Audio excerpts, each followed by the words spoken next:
영상 시작 전 여러분들의 구독과 좋아요는 큰 힘이 됩니다. 서울 외곽 신도시의 한 아파트 단지 33살 진호와 31살 세연은 결혼. 3년차 맞벌이 부부로 바쁜 일상을 보내고 있었습니다. 진호는 중견기업 개발팀 대리로 매일 아침 8시에 출근해 저녁 9시에나 집에 돌아오는 생활이 반복되고 있었죠.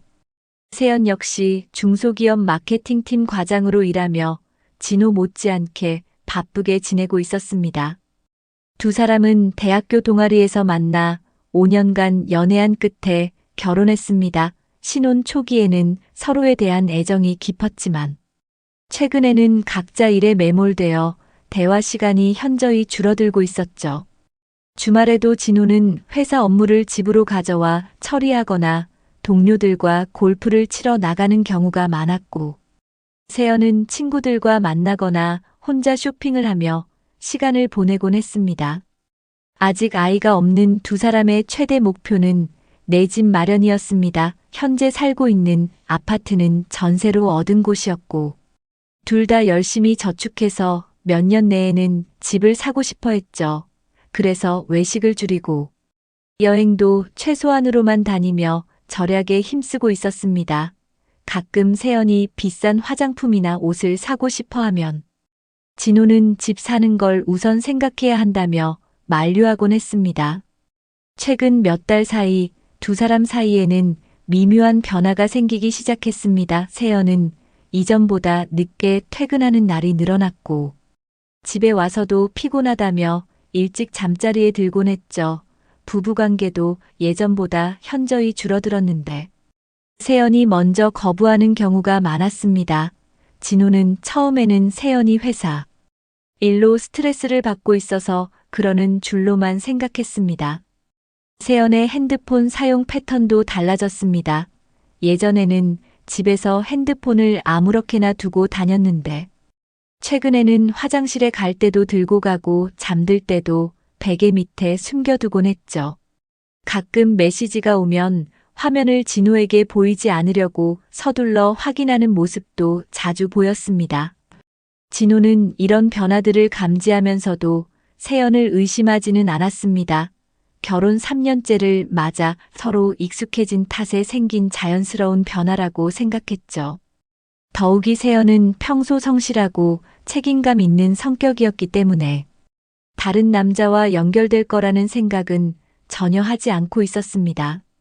하지만 세연의 행동 변화는 점점 더 뚜렷해졌습니다. 주말에도 갑자기 회사에 나가야 한다며 외출하는 일이 늘어났고 친구들과 만난다며 늦게 들어오는 날도 잦아졌죠.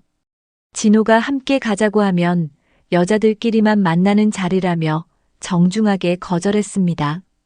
그렇게 두 사람의 일상은 겉으로는 평범해 보이지만 실제로는 점점 어긋나가고 있었습니다. 진호는 여전히 세연을 사랑하고 있었지만 무언가 벽이 생긴 듯한 느낌을 지울 수 없었죠. 세연 역시 진호에게 죄스러운 마음을 갖고 있었지만 그것을 표현하지는 못하고 있었습니다. 어느 평일 저녁 진호가 평소보다 일찍 집에 들어왔을 때 세연은 아직 퇴근하지 않은 상태였습니다. 거실 소파에 앉아 텔레비전을 보며 세연을 기다리던 진호는 문득 이런 생활이 언제까지 계속될지 궁금해졌죠.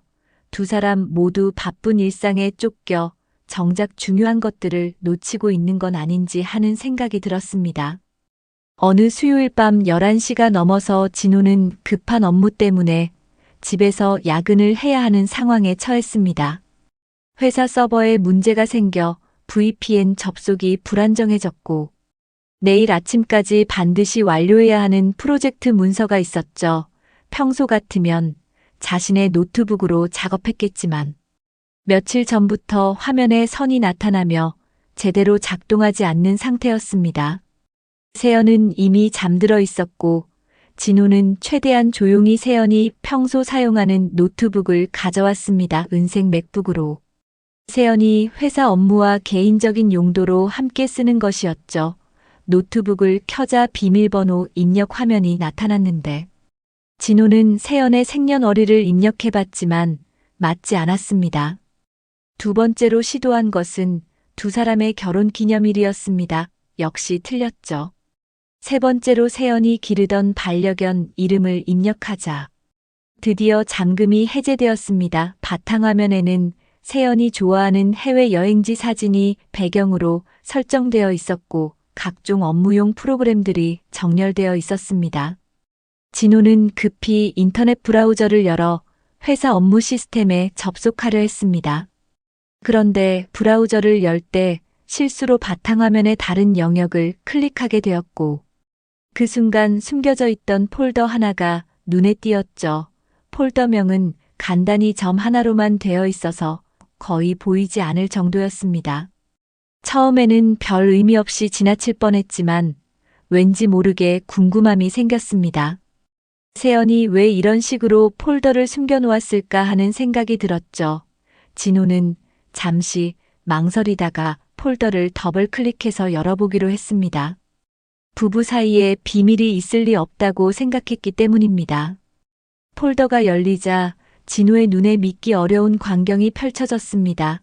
수십 장의 사진들이 날짜별로 정리되어 있었는데 모두 세연과 모르는 남자가 함께 찍은 사진들이었죠. 첫 번째 사진은 카페에서 마주 앉아 대화하는 모습이었고 두 번째는 레스토랑에서 함께 식사하며 웃고 있는 장면이었습니다. 진호의 손이 마우스를 잡고 떨리기 시작했습니다. 다음 사진들을 하나씩 클릭해 보니 상황은 더욱 심각했죠. 공원에서 손을 잡고 걷는 모습, 영화관 앞에서 팔짱을 끼고 서 있는 사진, 심지어 모텔 간판이 뒤에 보이는 배경에서 셀카를 찍은 사진도 있었습니다. 가장 충격적인 것은 사진들의 촬영 날짜였습니다. 파일 정보를 확인해 보니 가장 오래된 것도 불과 석 달 전이었고 가장 최근 것은 지난주에 찍힌 것이었죠. 진호가 야근한다며 늦게 들어온 날들과 정확히 일치했습니다. 세연이 친구들과 만난다고 했던 날들도 실제로는 이 남자와 데이트를 하고 있었던 것입니다.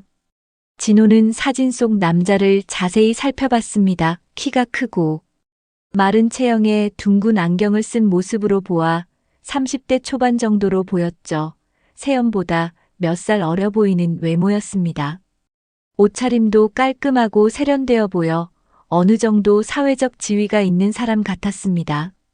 진호는 계속 사진들을 넘겨보며 두 사람의 관계가 어떻게 발전해 왔는지 추측해 볼 수 있었습니다. 처음에는 카페에서 만나 대화하는 정도였다가 점차 식사를 함께하고 영화를 보러 가는 등 데이트다운 데이트를 하기 시작했죠. 그리고 최근에는 모텔까지 함께 가는 단계에 이른 것 같았습니다. 특히 모텔에서 찍은 셀카들을 보며 진호는 현실감이 사라지는 느낌이었습니다. 세연의 표정이 집에서 보여주는 것과는 완전히 달랐거든요. 집에서는 피곤하고 무표정한 모습이 많았는데 사진 속에서는 정말 행복해 보이는 미소를 짓고 있었습니다. 진호의 머릿속이 하얗게 변했습니다. 결혼 3년 만에 아내가 바람을 피우고 있다는 사실을 이렇게 갑작스럽게 알게 될 줄은 꿈에도 생각하지 못했죠. 회사 업무는 이미 머릿속에서 완전히 사라졌고 오직 이 사진들과 세연의 배신만이 생각날 뿐이었습니다. 진호는 침실에서 잠들어 있는 세연을 바라봤습니다. 평온하게 잠든 얼굴을 보며 이 사람이 정말 자신을 속이고 다른 남자와 만나고 있는 게 맞는지 의심스러웠죠. 하지만 명백한 증거가 눈앞에 있는 상황에서 부인할 수는 없었습니다. 그 밤 진호는 한잠도 자지 못했습니다. 옆에서 평온하게 잠들어 있는 세연을 바라보며 온갖 생각이 머릿속을 스쳐갔죠. 분노와 배신감, 그리고 앞으로 어떻게 해야 할지에 대한 막막함이 동시에 밀려왔습니다. 하지만 진호는 감정에 휩쓸려 성급하게 행동하기보다는 냉정하게 상황을 정리하기로 마음먹었습니다. 새벽 5시가 되자 진호는 조용히 일어나 거실로 나갔습니다. 세연의 노트북은 여전히 켜져 있었고 그 충격적인 사진들도 그대로 화면에 남아 있었죠. 진호는 먼저 이 증거들을 안전하게 보관해야 한다고 생각했습니다. 세연이 나중에 이 파일들을 삭제할 가능성이 있었기 때문입니다. 진호는 서랍에서 사용하지 않던 USB를 꺼내왔습니다. 그리고 폴더 안에 있던 모든 사진들을 선택해서 복사하기 시작했죠. 총 70여 장의 사진이 있었는데 복사하는 동안 진호의 가슴은 계속 두근거렸습니다. 혹시 세연이 깨어나서 자신의 행동을 발견하지 않을까 하는 불안감 때문이었습니다. USB에 파일을 복사한 후 진호는 추가로 자신의 이메일 계정으로도 모든 사진을 전송했습니다. 여러 곳에 백업해두면 나중에 필요할 때 증거로 사용할 수 있을 거라고 생각했죠. 이메일 전송이 완료되자 진호는 세연의 노트북을 원래 상태로 되돌려 놓고 조용히 침실로 돌아갔습니다.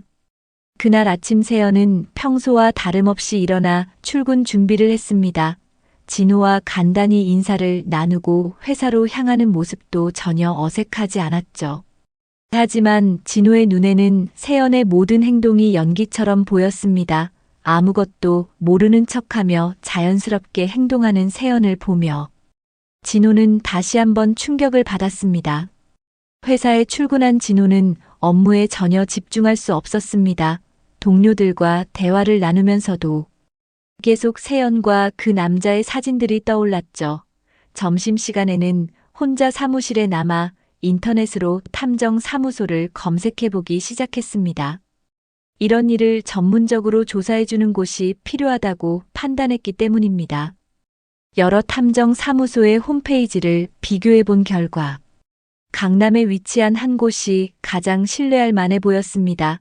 불륜 조사 전문이라고 광고하고 있었고 성공 사례도 많이 소개되어 있었죠. 진호는 퇴근 후 바로 그곳을 방문하기로 결심했습니다. 그날 저녁 진호는 세연에게 회사 회식이 있다고 거짓말을 하고 강남으로 향했습니다. 탐정 사무소는 오피스텔 한 층을 전체적으로 사용하고 있었고 생각보다 깔끔하고 전문적인 분위기였죠. 접수 직원이 상담을 위해 별도 공간으로 안내해 주었습니다. 상담을 담당한 사람은 50대 중반의 남성으로 20여 년간 이런 일을 해왔다고 자신을 소개했습니다. 진호는 처음에는 어색했지만 점차 자신의 상황을 자세히 설명하기 시작했죠. 세연의 최근 행동 변화부터 우연히 발견한 사진들까지 모든 것을 털어놓았습니다. 탐정은 진호의 이야기를 들으며 중간중간 메모를 했습니다. 그리고 가져온 USB의 사진들도 함께 확인했죠. 사진을 본 탐정은 이 정도면 이미 상당한 증거가 확보된 상태라고 평가했습니다. 하지만 법적으로 더 확실한 증거를 만들기 위해서는 추가 조사가 필요하다고 조언했습니다. 탐정은 우선 불륜 상대방의 신원을 파악하는 것부터 시작하겠다고 했습니다. 그리고 두 사람이 언제 어디서 만나는지 구체적인 패턴을 조사해서 더 결정적인 현장을 포착하겠다고 약속했죠. 조사 기간은 대략 일주일 정도 걸릴 것이라고 예상했습니다. 진호는 조사비로 200만 원을 선입금으로 지불했습니다. 결혼 후 모아둔 비상금을 사용한 것이었죠. 탐정은 며칠 내로 1차 보고서를 전달하겠다고 약속하며 그동안 세연에게 절대 눈치채이지 않도록 평소와 똑같이 행동하라고 당부했습니다. 집으로 돌아온 진호는 세연이 이미 잠들어 있는 것을 확인했습니다. 세연의 얼굴을 바라보며 진호는 복잡한 감정에 휩싸였죠. 한편으로는 여전히 사랑하는 아내였지만 다른 한편으로는 자신을 배신한 사람이기도 했습니다. 이틀 후 탐정으로부터 첫 번째 연락이 왔습니다. 불륜 상대방의 신원을 파악했다는 내용이었죠. 탐정은 카페에서 만나 직접 보고하겠다고 했습니다. 진호는 가슴이 두근거리며 약속 장소로 향했습니다. 카페에서 만난 탐정은 조사 결과를 담은 파일을 진호에게 건넸습니다. 불륜 상대방은 김민수라는 이름의 29살 남성으로 세연과 같은 대학 출신이라는 사실이 밝혀졌죠. 더 놀라운 것은 과거 세연과 연애한 적이 있는 사이라는 것이었습니다.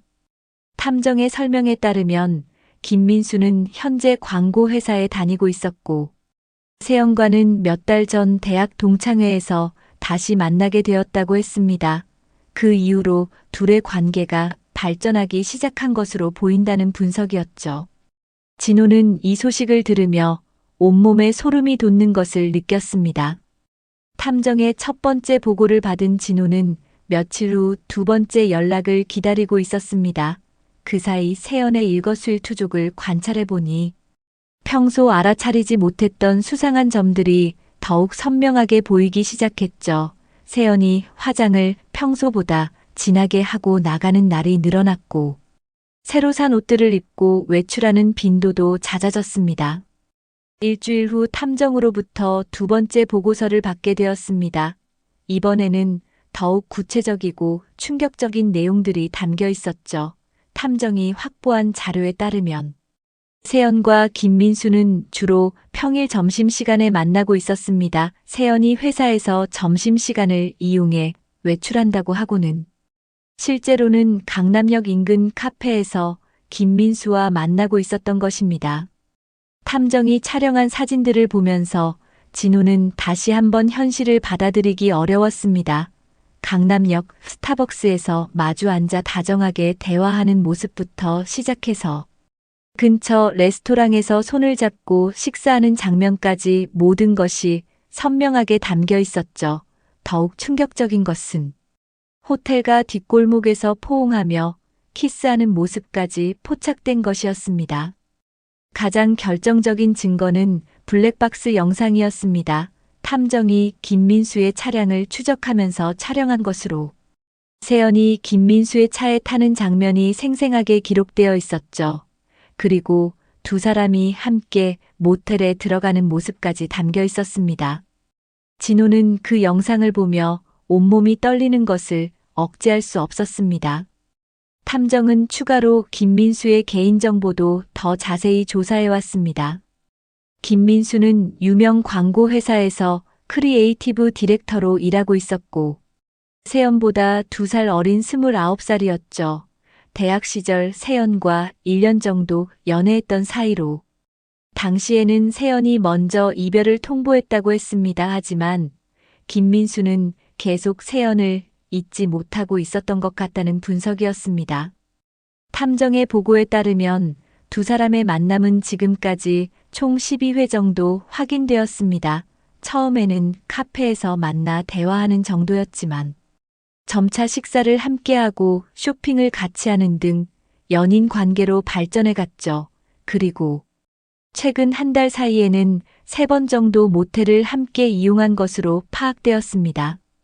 진호는 이 모든 증거들을 보면서 분노보다는 허망함이 더 컸습니다. 자신이 열심히 일해서 가정을 꾸려가고 있다고 생각하는 동안 세연은 옛 연인과 바람을 피우고 있었던 것이죠. 더욱이 그것을 전혀 눈치채지 못한 자신이 바보 같다는 생각이 들었습니다. 탐정은 마지막으로 중요한 제안을 했습니다. 법적으로 더욱 확실한 증거를 확보하기 위해 진호가 직접 현장을 목격하는 것이 좋겠다는 의견이었죠. 다음 주 중에 세연과 김민수가 만날 예정인 날을 미리 파악해서 진호가 직접 가서 확인해 보라는 조언이었습니다. 진호는 며칠간 고민한 끝에 탐정의 제안을 받아들이기로 했습니다. 아무리 사진과 영상이 있어도 자신의 눈으로 직접 확인해야 확신이 설 것 같았기 때문이죠. 탐정은 다음 주 목요일 오후 2시에 두 사람이 만날 예정이라고 알려주었습니다. 그 목요일 진호는 회사에 연차 신청을 했습니다. 개인적인 급한 일이 있다고 둘러댔죠. 오후 1시 반쯤 강남역 근처에 도착한 진호는 탐정이 알려준 카페 맞은편 건물에서 대기하기 시작했습니다. 가슴이 두근거리고 손에는 식은땀이 나고 있었습니다. 2시 정각 김민수가 카페 앞에 나타났습니다. 사진에서 본 것과 똑같은 모습이었죠. 키가 크고 깔끔한 정장 차림에 둥근 안경을 쓴 모습이었습니다. 그리고 몇 분 후 세연도 나타났습니다. 평소 회사에 입고 갈 때와는 다른 화려한 원피스를 입고 있었고 화장도 평소보다 진하게 한 모습이었습니다. 진호는 숨을 죽이고 두 사람을 지켜봤습니다. 세연이 김민수에게 다가가자 김민수는 자연스럽게 세연의 허리에 손을 올리며 반갑게 인사했죠. 그리고 함께 카페 안으로 들어갔습니다. 진호는 그 모습을 보며 온몸에 소름이 돋는 것을 느꼈습니다. 1시간 정도 후 두 사람이 카페에서 나왔습니다. 그리고 김민수의 차 쪽으로 걸어가며 자연스럽게 손을 잡았죠. 진호는 자신의 아내가 다른 남자와 손을 잡고 걷는 모습을 직접 목격하며 가슴이 찢어지는 듯한 아픔을 느꼈습니다. 김민수의 차에 탄 세연과 김민수가 사라진 후에도 진호는 한동안 그 자리에 서 있을 수밖에 없었습니다. 자신의 눈으로 직접 확인한 아내의 불륜 현장은 그 어떤 사진이나 영상보다도 충격적이었죠. 다리에 힘이 빠져 제대로 걸을 수도 없을 정도였습니다. 근처 벤치에 앉아 한참을 멍하니 있다가 겨우 정신을 차리고 집으로 돌아갔습니다. 그날 밤 세연은 평소와 다름없이 집에 돌아왔습니다. 저녁 7시쯤 현관문을 열고 들어오며 오늘 회사에서 회의가 길어져서 늦었다고 자연스럽게 말했죠. 하지만 진호는 세연이 실제로는 김민수와 함께 오후 시간을 보냈다는 사실을 알고 있었습니다. 세연의 거짓말을 들으며 진호는 더 이상 이 상황을 지켜볼 수 없다고 느꼈습니다. 그날 밤 진호는 잠들지 못하고 앞으로 어떻게 해야 할지 고민했습니다. 세연과 직접 대화를 나눠볼까도 생각해봤지만 세연이 계속 거짓말을 할 가능성이 높다고 판단했죠. 더욱이 이미 관계가 상당히 진전된 상황에서 단순한 대화로는 해결되지 않을 것 같았습니다. 결국 진호는 법적인 절차를 밟는 것이 가장 확실한 방법이라고 결론지었습니다. 다음 날 아침 진호는 회사에 출근한 후 바로 이혼 전문 변호사를 찾아보기 시작했습니다. 인터넷으로 검색해 본 결과 서초동에 위치한 법무법인이 가정 분야에서 경험이 많고 평판도 좋다는 것을 확인했죠. 진호는 점심시간을 이용해 그곳에 전화를 걸어 상담 예약을 잡았습니다. 오후에 상담을 받기 위해 법무법인을 방문한 진호는 생각보다 많은 사람들이 대기하고 있는 것을 보고 놀랐습니다. 가정 분야 상담을 받으려는 사람들이 이렇게 많다는 사실이 씁쓸하게 느껴졌죠. 1시간 정도 기다린 후 드디어 변호사와 면담할 수 있었습니다. 상담을 담당한 변호사는 40대 중반의 여성으로 15년간 가정 전문 분야에서 일해왔다고 소개했습니다. 진호는 처음에는 어색했지만 점차 자신의 상황을 자세히 설명하기 시작했죠. 세연의 행동 변화부터 시작해서 노트북에서 발견한 사진들, 탐정을 통해 확보한 증거들, 그리고 직접 목격한 불륜 현장까지 모든 것을 빠짐없이 이야기했습니다.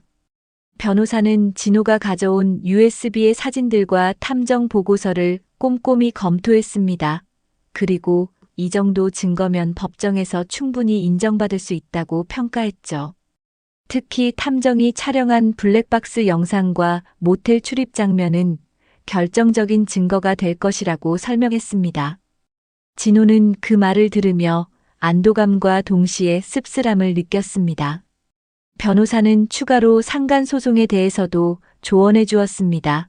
김민수를 상대로 정신적 피해에 대한 위자료를 청구할 수 있다는 것이었죠. 기혼자와 관계를 맺은 것에 대한 책임을 물을 수 있고 상당한 금액의 배상을 받을 가능성이 높다고 설명했습니다. 진호는 이 부분에 대해서도 진행하고 싶다고 의사를 밝혔습니다. 변호사는 이혼 소송의 전체적인 절차에 대해서도 자세히 설명해 주었습니다. 먼저 가정법원에 이혼 조정 신청을 하고 조정이 성립되지 않으면 이혼 소송으로 넘어간다는 것이었죠. 세연이 불륜을 인정하고 합의한다면 조정 단계에서 마무리될 수 있지만 그렇지 않다면 재판까지 가야 한다고 했습니다. 재산 분할에 대해서도 중요한 조언을 받았습니다. 세연이 유책 배우자에 해당하므로 재산 분할 비율을 낮출 수 있다는 것이었죠. 현재 살고 있는 아파트 전세금과 각자 명의의 예금, 계좌 등을 모두 고려해서 분할 비율을 정해야 한다고 설명했습니다. 진호는 이 부분에서도 최대한 유리한 조건을 만들고 싶다고 요청했습니다. 위자료 금액에 대해서도 구체적인 설명을 들었습니다. 세연에게는 정신적 피해에 대한 위자료로 2천만 원 정도를 청구할 수 있고, 김민수에게는 상간 위자료로 3천만 원에서 5천만 원 사이의 금액을 요구할 수 있다고 했죠. 물론 실제로는 협상을 통해 조정될 가능성이 높지만 그래도 상당한 금액을 받을 수 있을 것이라고 전망했습니다. 변호사는 마지막으로 소송 진행 중에 주의해야 할 점들도 알려주었습니다. 세연이나 김민수와 직접 만나서 협박하거나 폭력을 사용해서는 안 되고, 증거를 인위적으로 조작하거나 추가로 수집하려고 불법적인 방법을 사용해서도 안 된다고 당부했죠. 현재 가지고 있는 증거만으로도 충분하므로 차분하게 법적 절차를 따르는 것이 가장 좋다고 조언했습니다. 진호는 변호사와의 상담을 마치고 정식으로 위임하기로 결정했습니다. 착수금으로 500만 원을 지불하고 필요한 서류들을 준비하기로 약속했죠. 변호사는 일주일 내로 이혼 조정 신청서를 작성해서 가정법원에 제출하겠다고 했습니다. 법무법인을 나선 진호는 복잡한 심정이었습니다. 이제 정말로 세연과의 결혼 생활이 끝나게 될 것이라는 현실감이 밀려왔죠. 결혼 3년 동안의 추억들이 주마등처럼 스쳐갔지만 이미 돌이킬 수 없는 강을 건넜다는 생각이 들었습니다. 변호사와의 상담을 마친 후 진호는 며칠간 세연과 어떻게 대면할지 고민했습니다. 법적 절차를 시작하기 전에 세연에게 직접 진실을 확인하고 마지막 기회를 주는 것이 맞다고 생각했죠. 하지만 세연이 계속 거짓말을 할 가능성도 있었기 때문에 확실한 증거를 제시하면서 대화해야 한다고 판단했습니다. 그 주 토요일 오후 진호는 드디어 세연과 마주 앉을 결심을 굳혔습니다. 세연은 평소와 다름없이 집안일을 하며 주말을 보내고 있었죠. 진호는 거실, 테이블 위에 노트북에서 복사해둔 사진들이 들어있는 USB를 조용히 올려놓았습니다. 그리고 세연을 거실로 불러달라고 했습니다. 세연은 진호의 진지한 표정을 보고 무언가 중요한 이야기가 있나 보다고 생각했습니다. 하지만 아직 구체적으로 무엇인지는 알아차리지 못한 채 소파에 앉았죠. 진호는 세연을 바라보며 한동안 말을 꺼내지 못했습니다. 결혼 3년 동안 함께 살아온 아내에게 이런 질문을 해야 한다는 현실이 믿기지 않았기 때문입니다. 진호는 천천히 입을 열며 세연에게 물었습니다. 최근에 특별히 만나는 사람이 있느냐고 말이죠. 세연은 갑작스러운 질문에 당황하며 무슨 말이냐고 되물었습니다. 진호는 다시 한 번 더 구체적으로 질문했습니다. 회사 일이 아닌 개인적인 약속으로 자주 만나는 남자가 있지 않느냐고 말했죠. 세연의 얼굴에 미묘한 변화가 나타나기 시작했습니다. 하지만 여전히 모르겠다는 표정을 지으며 왜 갑자기 이런 질문을 하는지 되물었죠. 진호는 더 이상 돌려서 말할 필요가 없다고 판단하고 테이블 위에 USB를 가리키며 이것을 한번 보라고 했습니다. 세연은 USB를 보며 그것이 무엇인지 궁금해했습니다. 진호는 노트북을 가져와서 USB를 연결하고 폴더를 열기 시작했죠. 첫 번째 사진이 화면에 나타나자 세연의 얼굴은 순간 하얗게 변했습니다. 카페에서 김민수와 마주 앉아 대화하는 자신의 모습이 선명하게 보였기 때문입니다. 세연은 즉시 그 사진이 어디서 나온 것이냐며 당황스러워했습니다. 하지만 진호는 대답하지 않고 계속해서 다음 사진들을 보여주기 시작했죠. 레스토랑에서 손을 잡고 있는 모습, 공원에서 팔짱을 끼고 걷는 장면, 그리고 가장 충격적인 모텔 앞에서 찍은 셀카까지 차례대로 화면에 나타났습니다. 세연은 사진들을 보면서도 여전히 발뺌하려고 했습니다. 이 사진들이 언제 찍힌 것인지 모르겠다고 하면서 누군가 자신을 감시한 것이냐며 오히려 화를 내려고 했죠. 하지만 진호는 차분하게 각 사진의 촬영 날짜를 확인해 보라고 했습니다. 파일 정보를 보면 모두 최근 몇 개월 사이에 찍힌 것이 분명했기 때문입니다. 진호는 추가로 탐정이 촬영한 블랙박스 영상도 보여주었습니다. 세연이 김민수의 차에 타는 장면과 두 사람이 함께 모텔에 들어가는 모습이 생생하게 담겨 있었죠. 이 영상을 본 세연은 더 이상 부인할 수 없다는 것을 깨달았습니다. 하지만 여전히 마지막 변명을 시도했습니다. 세연은 눈물을 흘리기 시작하며 김민수와의 관계는 단순히 친구 사이라고 주장했습니다. 대학 동창이라서 가끔 만나서 이야기하는 정도이고 진호가 생각하는 그런 관계가 아니라고 해명하려 했죠. 하지만 모텔에서 찍은 사진들과 영상들 앞에서는 그런 변명이 설득력이 없었습니다. 진호는 세연에게 마지막으로 한 가지만 묻겠다고 했습니다. 정말로 김민수와 아무 일도 없었느냐고 다시 한번 확인했죠. 세연은 한동안 대답하지 못하고 고개를 숙이고 있었습니다. 그리고 마침내 작은 목소리로 미안하다고 말했습니다. 세연의 인정을 들은 진호는 복잡한 감정에 휩싸였습니다. 한편으로는 진실을 확인했다는 안도감이 있었지만 다른 한편으로는 정말로 아내가 자신을 배신했다는 현실을 받아들여야 한다는 충격이 더 컸죠. 진호는 세연에게 언제부터 김민수와 그런 관계였는지 물어봤습니다. 세연은 울면서 석 달 전 대학 동창회에서 김민수를 다시 만나게 되었다고 고백했습니다. 처음에는 정말로 친구로서 만났지만 점차 감정이 생기기 시작했다고 했죠. 진호와의 결혼 생활에서 느끼는 외로움과 김민수가 주는 관심 사이에서 흔들리다가 결국 선을 넘게 되었다고 설명했습니다. 진호는 세연의 고백을 들으며 더욱 분노가 치밀어 올랐습니다. 외로웠다는 이유로 바람을 피우는 것이 정당화될 수 있느냐고 반문했죠. 결혼 생활에 문제가 있다면 먼저 대화를 통해 해결하려고 노력했어야 하는데 일방적으로 다른 남자와 관계를 맺은 것은 용서할 수 없다고 말했습니다. 세연은 계속 울면서 정말 미안하다고 사과했습니다. 김민수와의 관계를 완전히 정리하고 진호만을 위해 살겠다고 약속했죠. 하지만 진호는 이미 마음을 굳힌 후였습니다. 한번 깨진 신뢰는 다시 회복하기 어렵다고 생각했고 더 이상 세연과 함께 살 수 없다고 판단했습니다. 진호는 세연에게 차분하게 말했습니다. 이제 더 이상 부부로 살 수 없으니 이혼하자고 했죠. 세연은 그 말을 듣고 더욱 절망적으로 울부짖었지만 진호의 의지는 확고했습니다. 이미 변호사와 상담도 받았고 법적 절차를 밟을 준비도 마쳤다고 통보했습니다. 그날 밤 세연은 거실에서 밤을 새웠습니다. 진호는 침실 문을 잠그고 혼자 지냈죠. 두 사람 모두 잠들 수 없었지만 더 이상 같은 공간에서 함께 있을 수는 없었습니다. 세연과의 대화가 끝난 다음 날 월요일 진호는 변호사에게 연락해서 본격적인 법적 절차를 시작하겠다고 통보했습니다. 변호사는 이미 준비해둔 이혼 조정 신청서를 오늘 중으로 가정법원에 제출하겠다고 답했죠.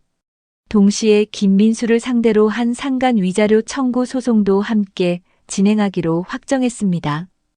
변호사는 김민수에 대한 위자료 청구 금액을 5천만 원으로 책정했다고 알려주었습니다. 기혼자와 불륜 관계를 맺어 가정을 파괴한 것에 대한 정신적 피해 배상이라는 명목이었죠. 세연에 대해서는 이혼 위자료로 2천만 원을 청구하기로 했습니다. 진호는 이 금액들이 적절하다고 생각하며 변호사의 판단에 동의했습니다. 일주일 후 세연에게 가정법원으로부터 이혼 조정 신청서가 송달되었습니다. 세연은 그 서류를 받아보고 진호가 정말로 법적 절차를 시작했다는 사실을 실감했죠. 세연은 다시 한번 진호에게 매달리며 법정까지 가지 말고 서로 대화로 해결해보자고 애원했습니다. 하지만 진호는 이미 돌이킬 수 없는 선을 넘었다며 거절했습니다. 김민수 역시 상간 위자료 청구 소장을 받고 크게 당황했습니다.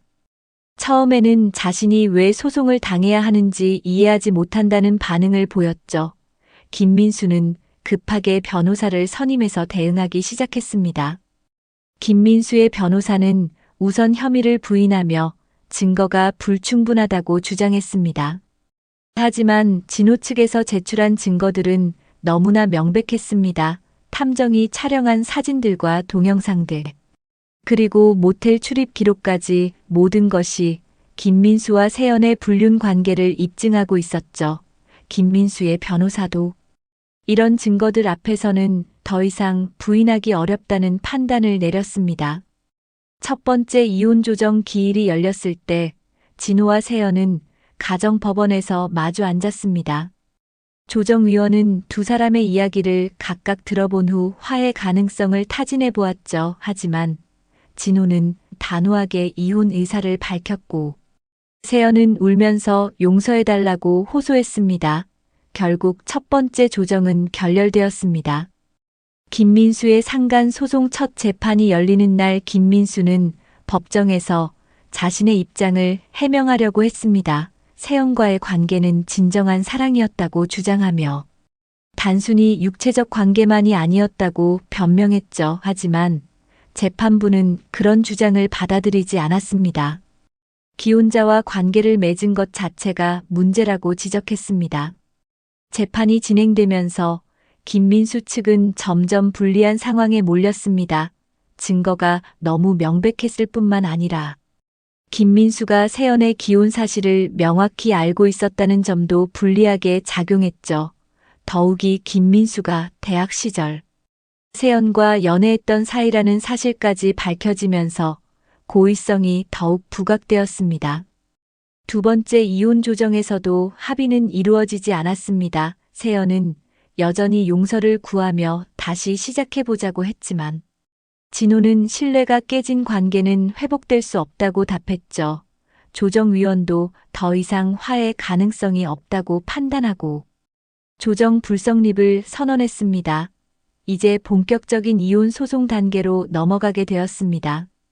김민수는 재판이 계속 불리하게 진행되자 합의를 제안해왔습니다. 변호사를 통해 위자료를 지급하고 소송을 마무리하고 싶다는 의사를 전달했죠. 처음에는 2천만 원 정도를 제안했지만 진호 측에서는 그 금액이 부족하다고 판단했습니다. 몇 차례 협상을 거쳐 최종적으로 3,500만 원에 합의하게 되었습니다. 이혼 소송에서는 세연의 불륜이 명백한 이혼 사유로 인정되었습니다. 재판부는 진호가 제출한 모든 증거들을 검토한 후 세연이 유책 배우자라고 판단했죠. 따라서 재산 분할에서도 세연에게 불리한 비율이 적용되었습니다. 원래 반반으로 나누어야 할 재산을 진호가 칠할 세연이 3할로 분할받게 되었습니다. 위자료 부분에서도 세연은 진호에게 2천만 원을 지급하라는 판결을 받았습니다. 세연으로서는 상당한 경제적 부담이었죠. 더욱이 김민수로부터 받은 위자료 일부를 진호가 가져가는 것도 아니었기 때문에 세연은 순전히 자신의 돈으로 위자료를 마련해야 했습니다. 현재 살고 있는 아파트 전세금 처리 문제도 세연에게 불리하게 결정되었습니다. 2억 원의 전세금 중에서 진호가 1억 4천만 원, 세연이 6천만 원을 가져가게 된 것이죠. 세연은 새로운 집을 구하기 위해서는 추가로 돈을 더 마련해야 하는 상황에 처했습니다. 모든 법적 절차가 마무리된 후 세연은 진호에게 마지막으로 사과의 인사를 전했습니다. 정말 잘못했다며 평생 후회하며 살 것이라고 말했죠. 하지만 진호는 더 이상 세연과 대화하고 싶지 않다는 의사를 분명히 했습니다. 이미 끝난 관계라고 생각한다고 답했습니다. 김민수 역시 위자료를 지급한 후에는 세연과의 관계도 자연스럽게 정리되었습니다. 소송 과정에서 받은 스트레스와 경제적 부담 때문에 더 이상 세연과 만나기 어려운 상황이 되었죠. 결국 두 사람의 불륜 관계도 법정에서 끝나게 되었습니다. 진호는 모든 법적 절차가 끝나고 나서 묘한 허탈감을 느꼈습니다. 승소했지만 기쁘지 않았고, 오히려 지난 3년간의 결혼 생활이 무엇이었는지에 대한 회의감만 남았죠. 하지만 이제는 새로운 출발을 해야 할 때라고 생각하며 마음을 다잡았습니다. 모든 법적 절차가 완료된 후 진호는 새로운 인생을 시작할 준비를 하기 시작했습니다. 무엇보다 먼저 해야 할 일은 세연과 함께 살던 아파트에서 나가는 것이었죠. 그 공간에는 너무 많은 기억들이 얽혀 있어서 새 출발을 하기에는 부담스러웠습니다. 진호는 짐을 정리하며 결혼 3년간의 추억들을 하나씩 정리해 나갔습니다. 새로운 거주지를 알아보던 중 진호는 중요한 결정을 내렸습니다. 서울에 계속 남아있기보다는 아예 지방으로 이주하는 것이 어떨까 하는 생각이 들었죠. 어차피 새로 시작하는 마당의 환경을 완전히 바꾸는 것도 좋겠다고 판단했습니다. 고향인 부산으로 내려가서 새로운 삶을 시작해보기로 마음먹었습니다. 회사에도 사표를 제출했습니다. 상사들은 진호의 갑작스러운 결정에 놀라며 다시 한번 생각해보라고 권했지만 진호의 의지는 확고했죠. 사실 예전부터 창업에 대한 꿈이 있었는데 이번 기회에 그 꿈을 실현해보고 싶었습니다. 개발자로서의 경험을 바탕으로 소규모 솔루션 개발 회사를 차려보고 싶다는 계획이 있었습니다. 진호가 맡고 있던 프로젝트들을 후임자에게 인수인계하는 과정에서 동료들은 진호의 상황을 어렴풋이 짐작할 수 있었습니다. 하지만 아무도 구체적인 질문을 하지 않았고 진호 역시 자세한 사정을 설명하지 않았죠. 그저 개인적인 사정으로 새로운 출발을 하게 되었다고만 말했습니다. 부산으로 이주한 진호는 우선 해운대 근처에 작은 원룸을 얻어 정착했습니다. 서울의 아파트와는 비교할 수 없을 정도로 작은 공간이었지만 혼자 살기에는 충분했죠. 무엇보다 바다가 가까이 있어서 마음이 편안해지는 느낌이었습니다. 저녁이면 해변을 걸으며 하루를 정리하는 시간을 갖곤 했습니다. 몇 달 후 진호는 부산 남구에 작은 사무실을 얻고 본격적인 사업을 시작했습니다. 중소기업을 대상으로 한 맞춤형 소프트웨어 개발이 주요 업무였죠. 서울에서 쌓은 경험과 인맥을 바탕으로 점차 고객들을 확보해 나갔습니다. 처음에는 혼자 시작했지만 일이 늘어나면서 2명의 직원을 더 채용하게 되었습니다. 새로운 환경에서 일하면서 진호는 사람들과의 관계에 대해 많은 것을 배웠습니다. 특히 신뢰의 중요성을 절실히 느꼈죠. 직원들과 고객들과의 관계에서도 항상 솔직하고 투명하게 소통하려고 노력했습니다. 한번 깨진 신뢰가 얼마나 회복하기 어려운지 몸소 경험했기 때문입니다. 사업이 어느 정도 안정되자 진호는 새로운 사람들과의 만남도 늘어났습니다. 부산 지역 창업가들의 모임에도 참여하고 동업계 사람들과도 네트워킹을 쌓아갔죠. 하지만 여전히 연애에 대해서는 조심스러운 마음이 컸습니다. 세연과의 경험이 너무 큰 상처로 남아 있었기 때문입니다. 어느 날 저녁 해변을 걷다가 진호는 지난 1년을 되돌아보았습니다.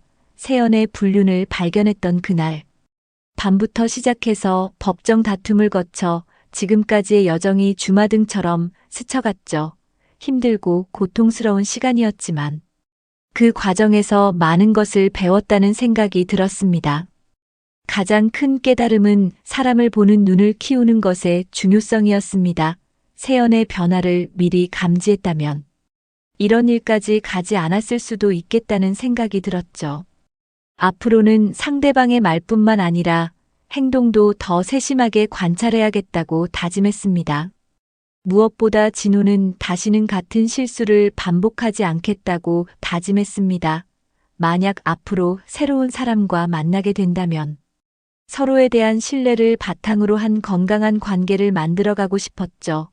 그리고 상대방이 자신을 속이려 한다면 미련 없이 관계를 정리할 용기도 갖고 있어야 한다고 생각했습니다.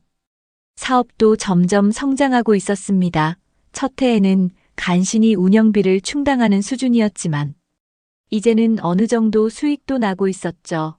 직원들도 늘어나서 이제는 5명이 함께 일하고 있었습니다. 진호는 이들과 함께 더 큰 꿈을 그려보고 있었습니다. 가끔 세연이 어떻게 지내고 있는지 궁금할 때도 있었습니다. 하지만 진호는 그런 생각을 억지로 지우려고 하지 않았죠. 대신 그 경험을 통해 배운 교훈들을 잊지 않으려고 노력했습니다. 과거의 상처를 완전히 잊기는 어렵지만 그것을 바탕으로 더 나은 미래를 만들어갈 수 있다고 믿었습니다. 진호의 새로운 인생은 이제 막 시작된 것 같았습니다. 34살의 나이에 완전히 새로운 도전을 하는 것이 쉽지 않았지만 오히려 그런 어려움이 삶의 활력소가 되고 있었죠. 앞으로도 많은 시행착오가 있겠지만 진호는 자신감을 갖고 한 걸음씩 나아가고 있었습니다.